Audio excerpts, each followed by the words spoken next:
I'm Robert Ryder. And I'm Linda Ryder, and we live in Wolf Lodge, which is just east of Coeur d'Alene. What'd start? We came in 1952. Parents bought the place in the fall of 1951. We moved up in the spring of 52. From southern Idaho? From Blackfoot, southeastern Idaho. Why did we stay? It's where we are. Haven't found a better place to go yet. Been looking. Not very hard.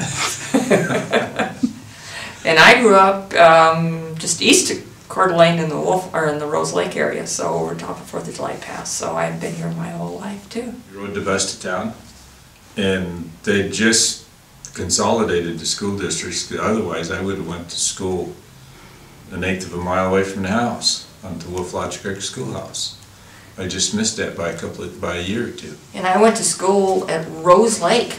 Had 2 classes per room, and I had some of the kids I went to school with all the way through from 1st grade. We didn't have kindergarten, from 1st grade to 12th grade. And I then went on to Kootenai, which is down by Harrison, and we had a graduating class of 12. Only one left on Wolf Lodge Creek that's got cows. There's a few people who have horses and but mostly they're like pets. I can see it because my dad was a cow trader and a horse trader. And so we made much of our livelihood by him buying a few cows here and either selling them at the auction or selling them to somebody else down the road.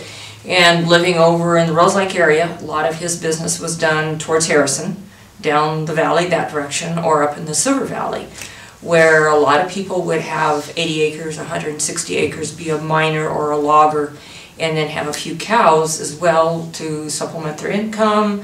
When they were on strike, when they weren't working, there was always something, a food source.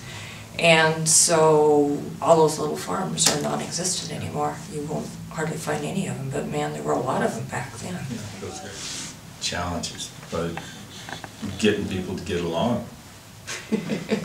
Those that have been here for a long time and those that come with ideas of how they want to change it or how they want it to be like where they came from or whatever.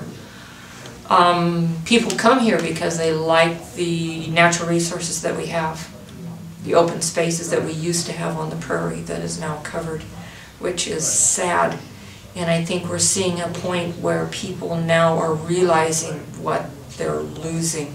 And unfortunately, it's too late to redeem what we've had. Those farmers that have been on the prairie and their farms have become smaller and smaller. And even if we keep the open land that we have, how challenging it is to farm that now, to move equipment from one place to the other and to have the sounds and the noise and the everything and still have it live next door to a subdivision is not always the easiest thing to do. So it's nice when we have people that come to our area and still embrace the way things have been.